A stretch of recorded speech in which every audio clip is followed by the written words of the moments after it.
تقدم من ذنبه ومن قام رمضان إيمانا واحتسابا. الله صلى الله عليه وسلم: أي الأعمال أفضل؟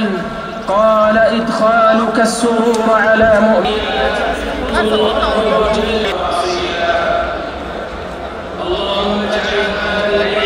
আসসালামু আলাইকুম।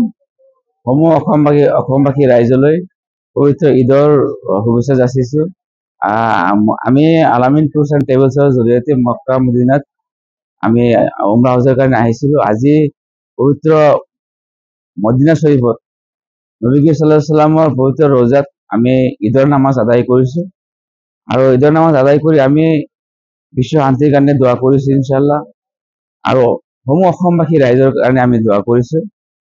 আজি মই নিজকে ধন্য মানিছোঁ যে আজি এই পবিত্ৰ দিনত, পবিত্ৰ মাহত ইয়াত উমৰা কৰিবলৈ আহি মোৰ যিখিনি অভিজ্ঞতা হৈছে, সেই অভিজ্ঞতাখিনি সঁচাকৈ মোৰ মানে জীৱনৰ কাৰণে এটা ইতিহাস থাকি গৈছে।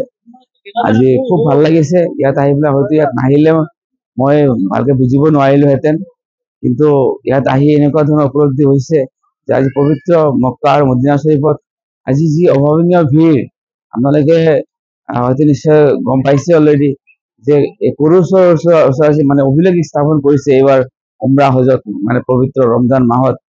আৰু সেই পবিত্ৰ ৰমজান মাহত মই সপৰিয়ালে ইয়াত আহি পেলাই আজি মক্কা মদিনা শ্বৰীফত মোৰ উমৰা হজৰ কাৰণে যিখিনি কৰণীয় কাম আছিলে মই প্ৰায় সম্পন্ন কৰিছোঁ, আৰু কিছুদিন পিছত আমি অসমলৈ ইনশাআল্লাহ ঘূৰি যাম।